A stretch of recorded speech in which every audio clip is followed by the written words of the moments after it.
The CBS Radio Mystery Theater presents...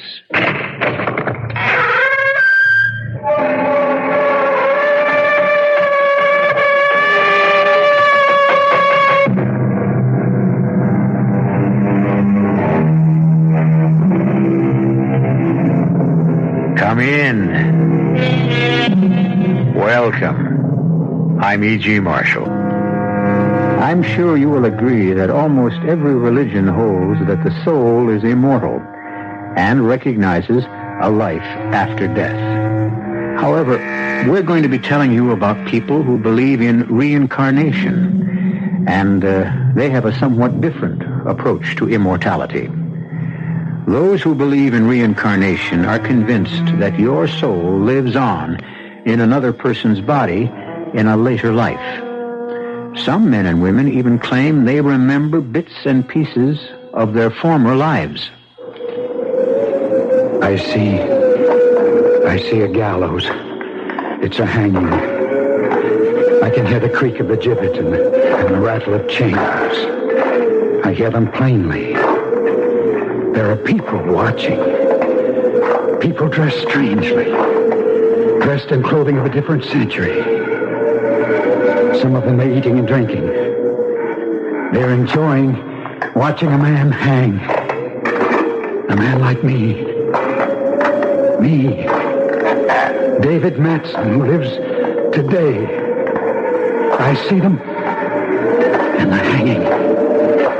And I know I was there.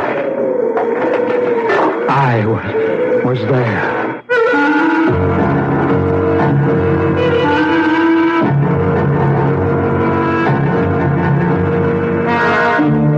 Our mystery drama, Terror on the Heath, was written especially for the Mystery Theater by Burnett and stars Sheppard Strudwick. I'll be back shortly with Act One.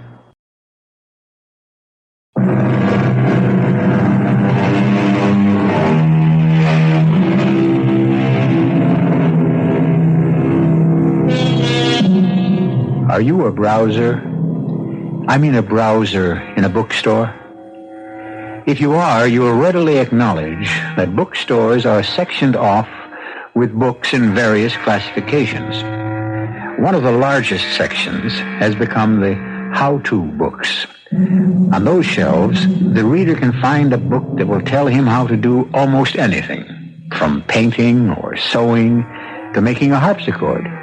Everything, that is, except a book telling a man how to explain to his wife that he's leaving her. David, darling, I didn't know this was serious. Very serious. But whatever it is, we'll weather it. We've had quite a few ups and downs in 10 years of marriage. We'll handle it together. That's just it. This is something that you will have to handle alone. I don't understand. Look, Jan, I don't know any other way of saying this. I'm going to leave you. You mean that, don't you? Yes, I'm sorry. All right, David. Why? I can't tell you. You can't tell me. David, look at me. I'm the woman you loved. At least I think you loved me for 10 years. You're not going to... I still love you, Jan, I swear. Then why are you leaving? Because I have to. Have to? You won't have a thing to worry about. I'll take care of you and the children just as if I were living here. I just don't believe this whole scene. It's like something out of Alice in Wonderland.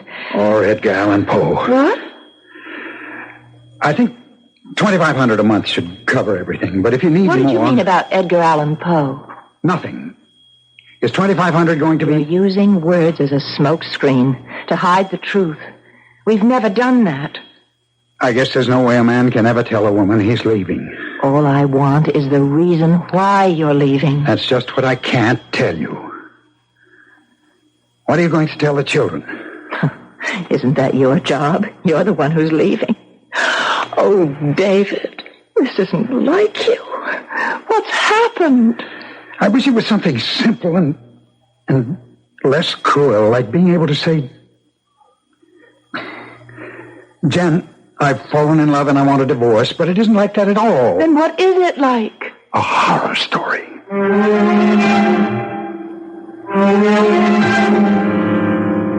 No secretary's going to tell me that Dave Matson's not into me. He'll see me and he's going to... It's all right, Miss Manners. I'll see Mr. Henderson. Come in, Lon. Well, thanks.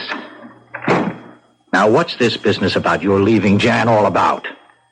I suppose this couldn't be avoided. Why would you want to avoid me, your best friend?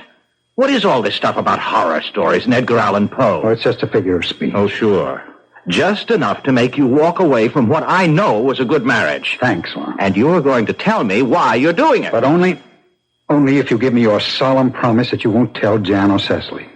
But that's exactly... I know. That's exactly why you came. To find out and try to help. To tell Jan. But that's the one thing you can't do. Okay. You have my word. I'd like you to look at these photostatic copies of English newspapers of the 1850s. Are you kidding? Read them. Hampstead Heath, terror strikes again. Vicious killer claims 8th victim. 9-year-old girl stabbed to death. Look, David, I don't see what these... Go on. Well, but these are just more of the same. Police baffled by Heath knifings. Inspector Gregory of Scotland Yard brands slasher as sadist.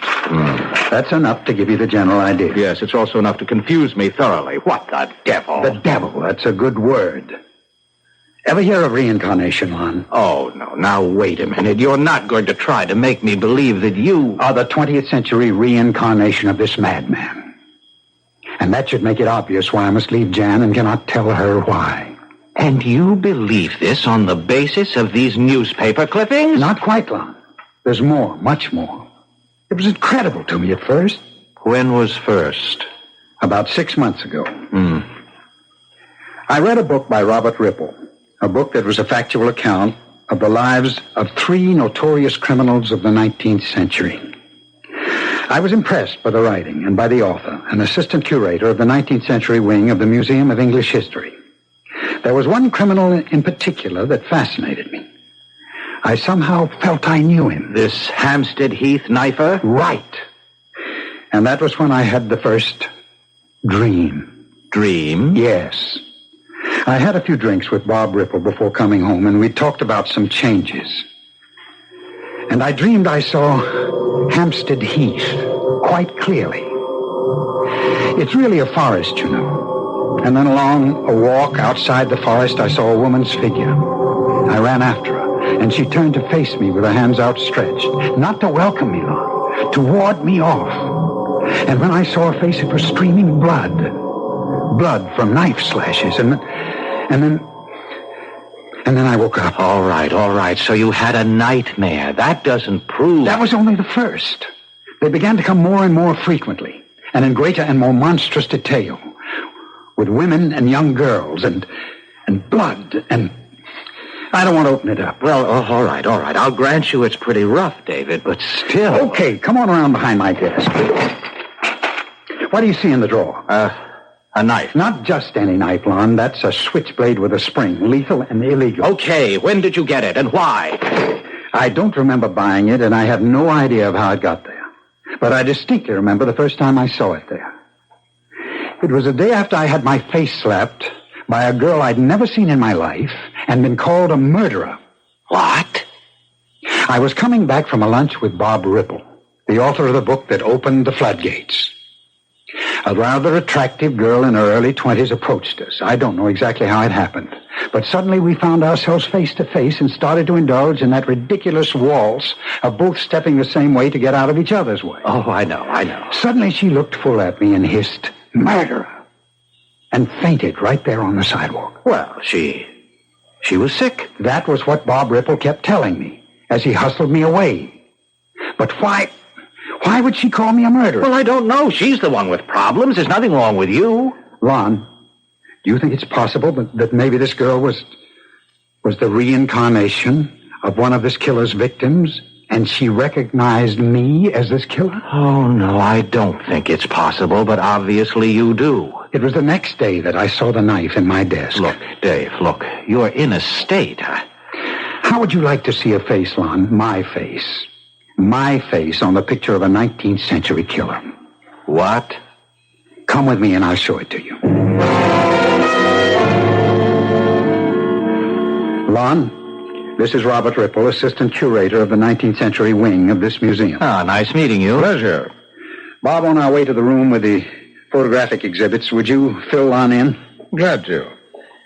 This particular exhibit started because of my interest in the three notorious criminals of the era.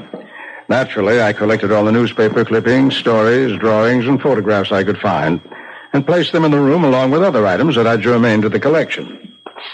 Now here are exhibited the daguerreotypes of some of the fabulous characters of the period, along with the criminals. And here, Lon, take a look at this daguerreotype and tell me what you think. Let me see. Well, good-looking guy, nice face. And if you want me to say he looks like you, I'll say it. There's a great resemblance. All right, who is he? You tell him, Bob. That man is Charles Mason, otherwise known as the Terror of Hampstead Heath, the killer who was hanged at Tyburn. December 9th, 1841. I can remember. I can almost hear. David. Let him go back. Let him remember. You can hurt him if you try to bring him back now. I can hear the wind and the creak of the gibbet and the chains and the people shading their eyes against the cold sun, looking up to see what kind of monster was suspended in air, paying with his life the slashed and bleeding bodies of the women he had mutilated. Good Lord, have you seen him like this before, Ripple? Only once. So what did he do? Nothing. If it follows the pattern of the other time, he'll come out of it soon. He's coming around. I'm sorry. I guess I made a fool of myself. You couldn't help it, Dave. Well, Lon, what do you think? Well, self-hypnosis. What? Self-hypnosis. You read Ripple's book. It impressed you. You became involved in the several hours you were here. You saw that daguerreotype that resembles you. And now you've hypnotized yourself into believing that you're a reincarnation of a murderous madman. I don't blame you for not wanting to believe I'm the reincarnation of a killer like Charles Mason. Look, what just happened was frightening, but not necessarily any proof that you're right. Mr. Ripple, did you write about the hanging of Charles Mason? Oh, certainly. And there was nothing Dave said that he couldn't have gotten from reading your book, huh? Yes, that's right. Or some of the other books I showed him. There have been many graphic descriptions of the hangings at Tyburn. Well, there you are, Dave. I wish you were right. Dave. Yes? I've thought of something that might just solve your friend's problem. All right, let's hear it. One of the most horrible of Mason's crimes was the murder of a young lady named Letty LeGros in 1837. Her nude corpse was found on Hampstead Heath, horribly butchered. Her clothes were never recovered. Well, what are you trying to say?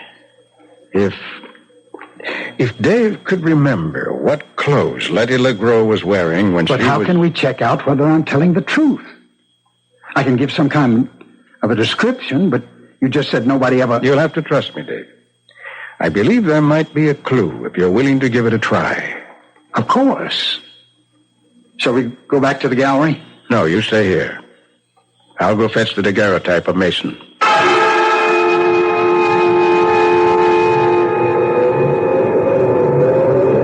It's hard to see because there's a storm brewing. I see the leaves blowing and the trees bending. There's something else. A figure. A woman. Oh, please, I mustn't slip or fall. He's following me. I know he's following. Oh, dear God, help me.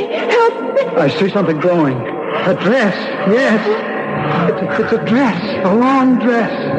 The girl is holding it up as she's running. I have to catch He's her. gaining. He's closer. Oh, I can see the gleam of the knife. The dress. What color is the dress, David? Can you see? She's gone now. Gone. The color of the dress. Was it white? No, not white. It was yellow. A yellow dress with a pale matching scarf and a lace handkerchief. The handkerchief is white, but the dress is yellow.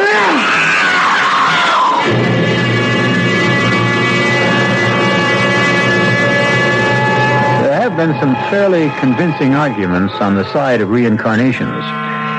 There are a number of reputable people who insist they can recall bits and portions of a life lived in another time. I know one young lady who vividly recalls a life as a waitress in Jamestown during colonial days.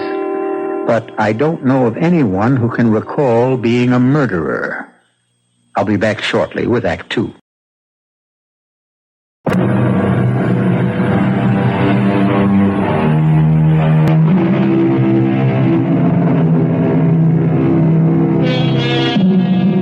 Most people go to museums to view the works of art. David Matson took his best friend, Lon Henderson, to a museum to prove to Henderson that he, Matson, was really the reincarnation of a monstrous killer of the 19th century named Charles Mason. He showed Lon a daguerreotype of Mason, and Lon was impressed by the resemblance, but he demanded more positive proof. Bob, you said there might be some clue. You could learn something if I identified some clothes that a girl was wearing. I did. Did you find the clue? I'm afraid we did, Dave. Afraid? That means you believe that Dave is the reincarnation of Charles Mason? I told you the clothes that Letty LeGros wore when she was slashed to death have never been found. What I didn't tell you was that some 6 or 7 years after her murder, a fine piece of white cambric that had obviously been a lady's handkerchief was found on the Heath together with some yellow material. Some historians were convinced that the handkerchief had been Letty LeGros and that the yellow material was part of a dress she'd been wearing. But no one could prove it. Until now. Until now. Until you just described a yellow dress and a white handkerchief.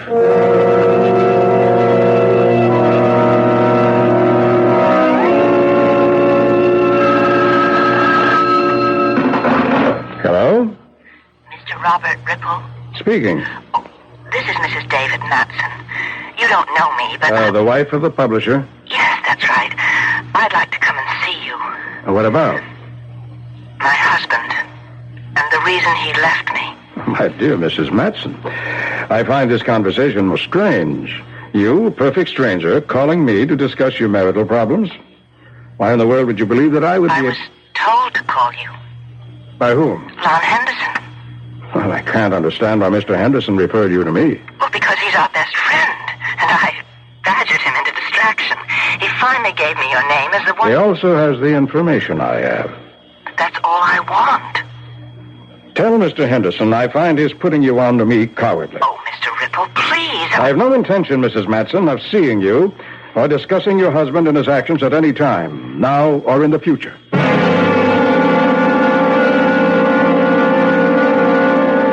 I must thank you, Mr. Ripple, for your courtesy and showing me so much of your part of the museum. Well, not at all, Mrs. Larson. When the curator called and told me you were interested in becoming a patron of the museum, it was only natural we should try to show you the sort of things in which we spend your money. Well, and you've impressed me, very much so. If you don't think me impertinent, Mrs. Larson, how much so? Did you have any specific sum for a contribution in mind? Not precisely. I really need more information. Now, I must return to Boston later today, so... Well, I just want to thank you for making time for me in your busy schedule. Pleasure. Oh, wait, this picture... Daguerreotype, Mrs. Larson. Well, whatever. Now, this man, he looks so familiar. Who's he? A notorious killer. A man named Charles Mason who was hanged in 1841. Now, if we could move on. Just a moment. Now, this may seem a somewhat strange request, but I would like this daguerreotype. I beg your pardon? I'd like to purchase or let me say, I would make a substantial bequest to the museum if I could have this picture. And why would you want that particular picture, Mrs. Larson? I take it no other will do? Well, surely I don't have to explain. No, if but I you just do. Want... Guard. What? Guard. What are you doing? What? Calling a guard to escort you out of the building, Mrs. Matson. Why are you... And I'd advise you not to make a fuss. Because if you so much as utter another syllable, I'll call the police and have you arrested for impersonating a donor when you had no such intention. Now get out of here. I honestly wish I could help you, Mrs. Matson, as I told you before, Mr. Henderson has been on the golf course all afternoon. But I told you to get a message to him that it was a matter of life and death. Well, we have tried, Mrs. Madsen. I don't know why he hasn't called or even if he received All right. the message. Now listen, tell him I'm coming out to see him, and he should wait there for me no matter what happens.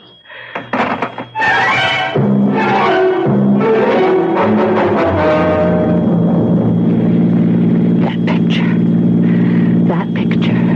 It was exactly the face of David. I've got to find Lon. He's trying to avoid me. It's too dark now for him to be out on the golf course. Oh, ouch. Oh, there's gravel. Should have remembered to change my shoes. I think I'll walk on the grass. Who's that? Is there anyone there? I know you're behind that bush, and I'm not in the mood to play any stupid games. Go on me! I've got a knife! Oh, help! Help!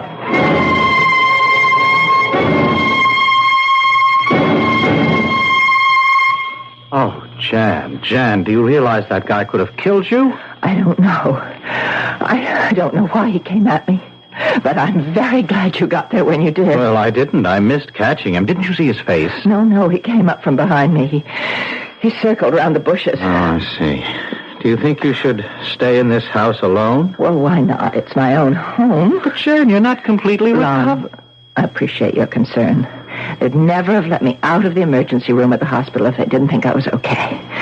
Your arm is bandaged. It doesn't bother me at all, but you do. Me? Why did you send me to Ripple? Oh. Jan, how much do you know about reincarnation? You mean the belief that your soul lives on in someone else's body after you die? Yes. Well, what's all that got to do? No, wait. David's involvement with Ripple's book has somehow convinced him that the soul of this 19th century killer, Charles Mason, was in his body. Oh, that's ridiculous. Yes. That's what I thought, too. Thought? Then you believe now Jan, that... please. After reading Ripple's book, Dave told me he felt strangely familiar with all the events that related to Charles Mason. He said he felt as if he'd almost lived them. He went to the museum to talk with Ripple about this strange phenomenon, and then he saw the picture. And? Well, you saw it. Can you deny that... You allowed a resemblance to convince you that David was the reincarnation of a 19th century criminal? I refuse to believe it. There's more, Jan. Nothing that you can say will convince me. Reincarnation of... Listen, people have been arguing about whether there really is such a thing as a soul for centuries. Now listen to me. David looked at that picture and went into some sort of a trance. He recalled actual scenes and incidents from more than 100 years ago. David is a bright man with a vast store of knowledge. His subconscious must retain his readings from hundreds of books and manuscripts. And then because of some quirk and his vivid imagination, he's able to recall it. I know. I felt the way you did, and I brought up the subject of self-hypnosis. It was then that David described the clothing of one of Mason's victims. And that's one thing he couldn't have read or heard anywhere. Then you must believe that David was right to leave me. Well, he loves you. What else could he have done? Trusted that love, trusted our years together, trusted the strength that's made our marriage work, and told me the truth and tried to work it out together. Well, how do you go about working something like this out? If David really is I'm not going to consider that possibility. You have to. Why? Because of that bandage you're wearing on your arm. Bandage? What's that? Somebody went after you with a knife. I know. And why would anyone want to slash you? I don't know. We live in a violent world. No, Jan. No, this happened at the club. This was no ordinary mugging. What are you trying to say? Look, are you sure there wasn't anything familiar about the man who attacked you? Something that might remind you of... You are trying to make me think it was David, aren't you? You are trying to make me say it was David. You think it was David, don't you? Jan, look, please, we have to... Get out of my house! Well, please, be reasonable and... I said get out, Lon, and I meant it.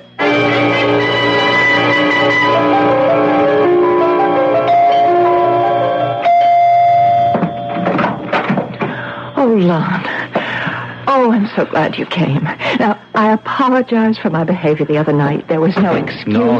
I forgive you, Jan. I understand. But what do you want from me now? To go with me to see Jason Beckwith and tell him everything you know about this strange delusion of David's. Jason Beckwith? He's a professor of Romance languages at the university, and he's also a highly regarded student of the occult.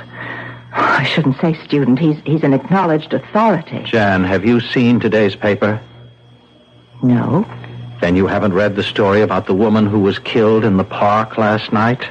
Lon, I promised I wouldn't lose my temper, no matter how many ridiculous things Now hold you it. said. It's not ridiculous. A woman was slashed to death in Hudson Park early this morning by a man with a knife. Now, that's a newspaper And I story. suppose that you don't have a sneaking suspicion that man with a knife might have been David. You bet I have. David is not a killer. All right. Why don't you call him and ask him where he was He last couldn't night? kill anyone. Are you afraid to call him?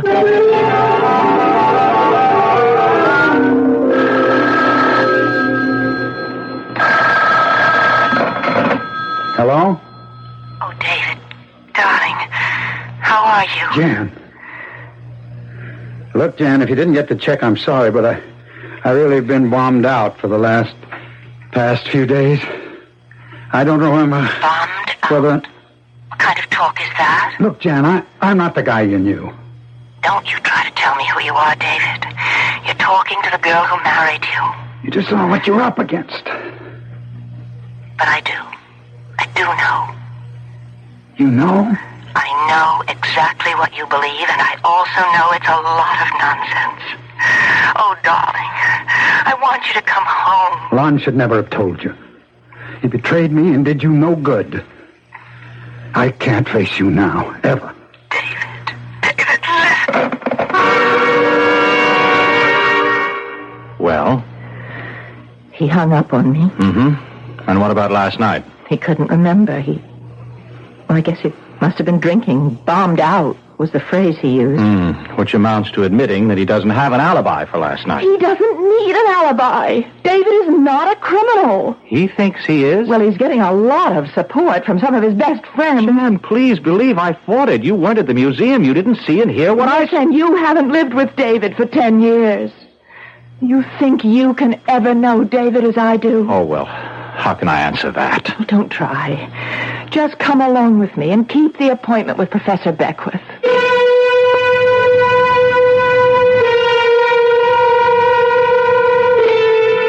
It's not unusual for a wife to believe in her husband. It's also not too startling to find that a husband doesn't believe in himself. However, it's both strange and frightening to find a wife that seems to be willing to reach back into the past to prove her husband's innocence. I'll be back shortly with Act 3.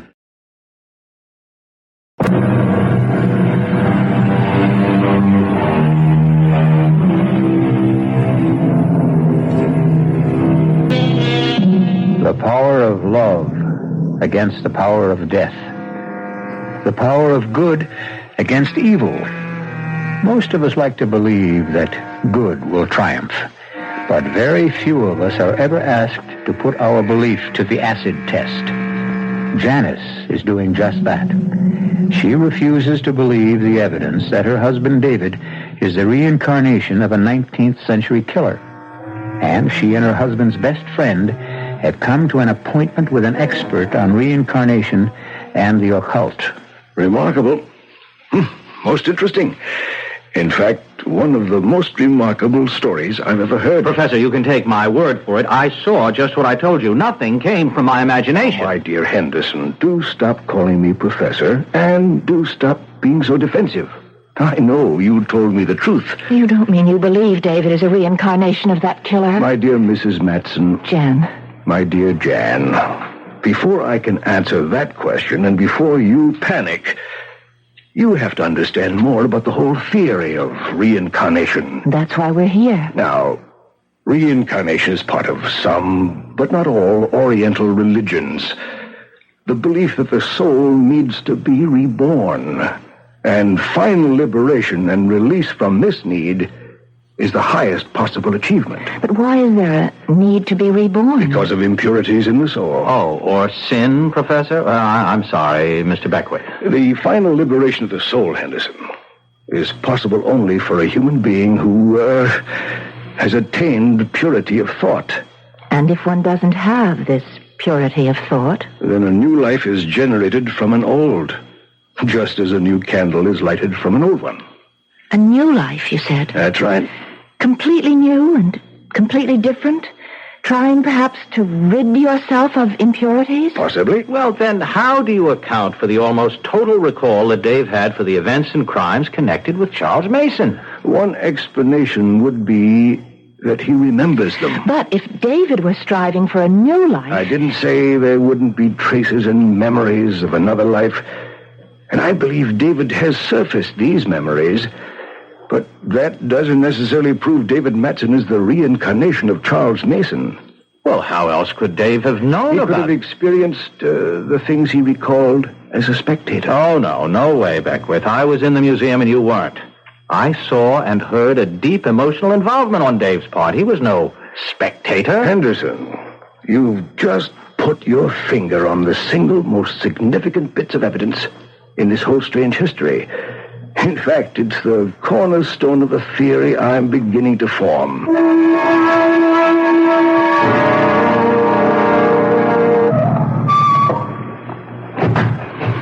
Come on, Lon. Now, look, I feel like a criminal.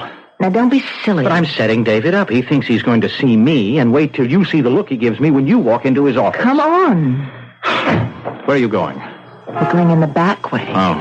If I pass the desk, the receptionist will phone David. Oh. You know, Jan, you're really something else. I just hope that Just David... let me worry about David, Lon. All right, Dave, I'm sorry we used the back door, but... It was Jan... my idea. Jan, why didn't you call to tell? David, you look awful. You look so tired. You know, you could use a vacation up at the lodge. We could... Jan, how I wish I could... that it was as simple as that. I'd love to go away with you for a while, just the two of us. Well, we can't. What? I thought...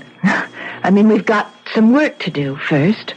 Work? Yes, on your head. Now, listen. Lon, what is it? She's your wife, and she's great, and she has met with Professor Jason Beckwith, and he's agreed to work out an experiment. What kind of an experiment?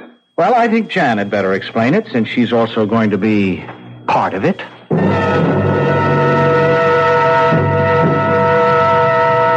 Sorry, Jan. It sounds too risky. But, darling, I've told you, it's a controlled experiment. Who's controlling it? Beckwith? Yes, and Lon will be there, too. The plain truth, Jan, is that I'm afraid. Well, of course. And you're afraid to come home, and you're afraid to see me alone, and you're afraid to face the night. Is that the way you want to live for the rest of your life? I may have to. But don't you see? The experiment offers us a way out. I know you're not Charles Mason in any way. The way you say it, you almost make me believe it. Well, it's true. So trust me. Oh, I trust you. It's me I'm worried about.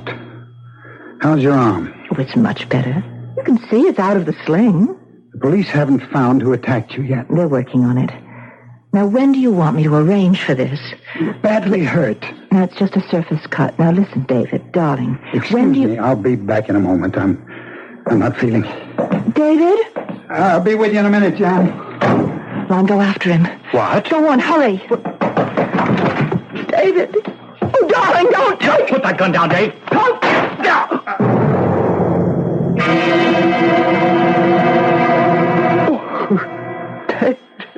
David. Why did you grab my hand, Lon? Why didn't you let me kill myself? Because that's no answer. You asked about the alternative, and this is the one that takes care of everything. Are you sure about that? What? Who are you? This is Jason Beckwith, darling. We sent for him after your stupidity. I knew exactly what I was doing, and I knew why. Then explain it to us. I don't have to explain anything. You don't find it difficult to believe that the soul of a man dead more than 100 years has been reborn in your body? It's been pretty well proven to me. And because you're afraid of the soul of this murderer will force you into killing your wife or some other women, you decided to kill yourself. That's about it. And what happens to the immortal soul? What? I asked, what do you think will happen to that soul that didn't die on the gallows at Tyburn in 1841? What happens when David Matson blows his brains out? What happens to that soul? I don't know. Think about it. Does it go on to inhabit another body and continue killing?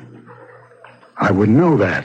Do you? No, but I'd like to try and find out if you'll help me and go along with the experiment I have in mind.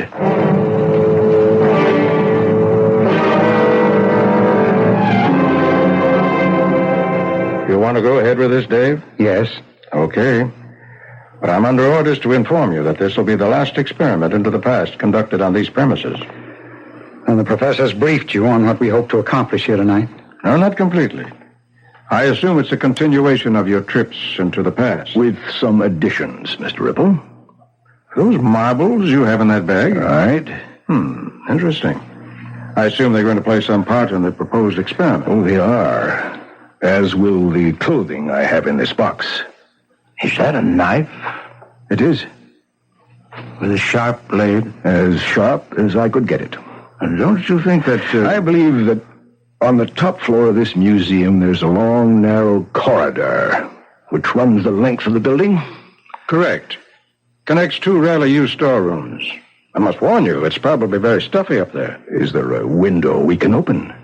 Well, yes, but... Good. With the exception of Jan, I suggest we all get up there quickly.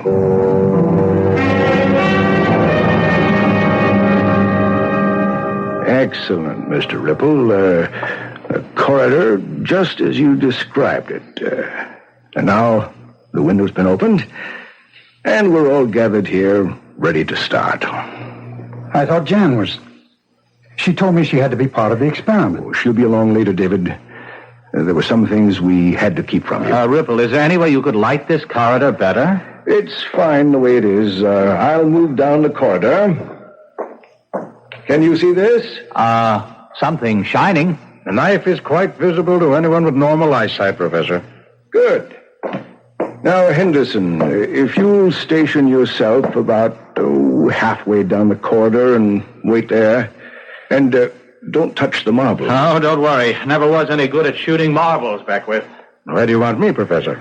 As we agreed, wherever you think you'd serve the museum's interest best. I think I'll stay near you. Fine. Now, what we have is the corridor, perfect view, and along the corridor, gleaming knife. David, you stand on my right.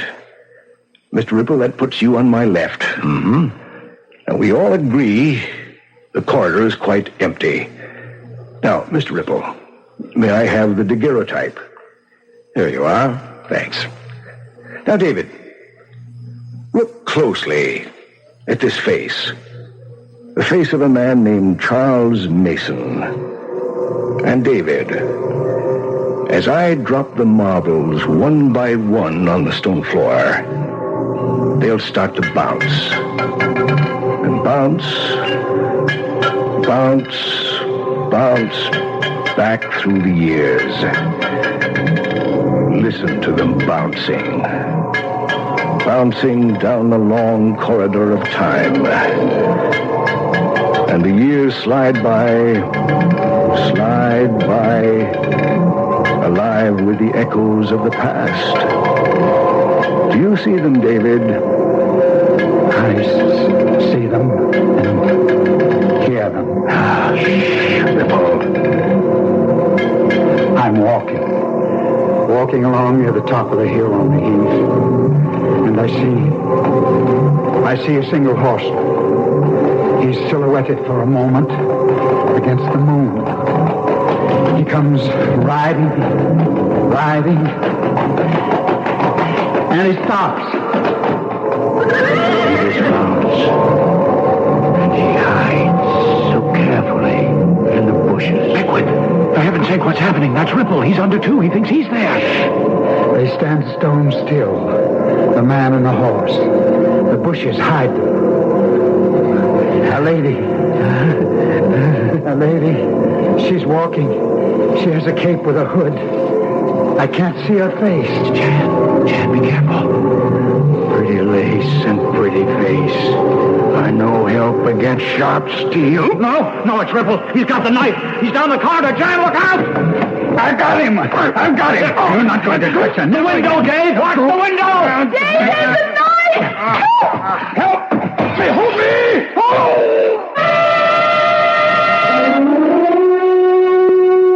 Robert Ripple was pure evil. He was also Charles Mason, wasn't he? Perhaps he just saw an opportunity to destroy a good man when he discovered that daguerreotype and realized the man in it looked exactly like you. He simply took a nameless photo and gave it a name. And gave me the horrors.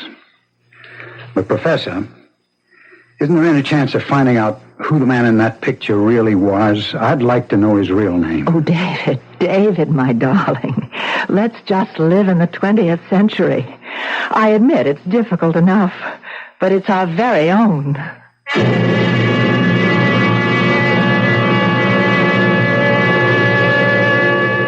Here we are in the 20th century, and I have a little parlor game for you to play.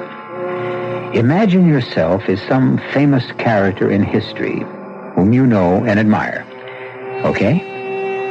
Now, close your eyes and think hard and imagine yourself alive back in those days. And as you think, you may see some pictures in your mind that you've never seen before. Try it. I'll be back shortly.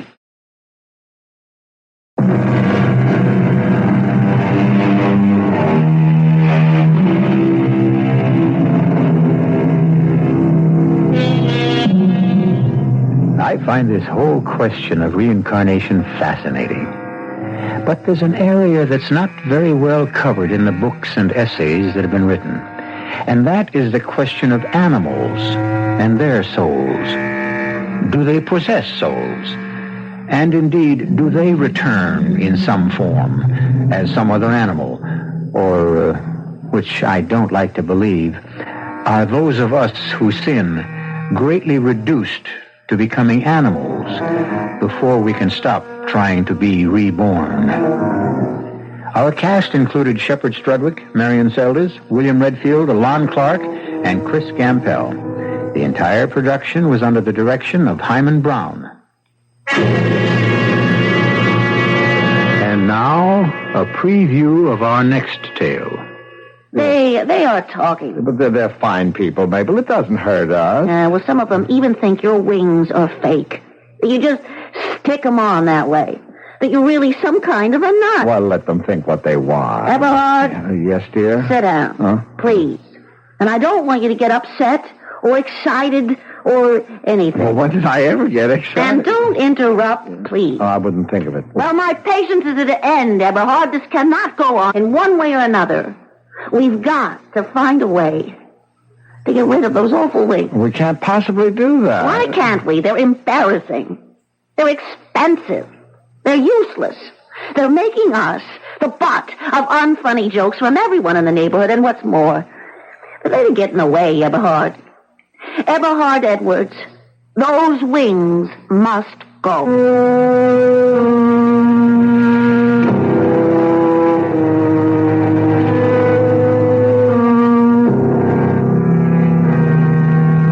This is E.G. Marshall inviting you to return to our Mystery Theater for another adventure in the macabre. Until next time, pleasant dreams.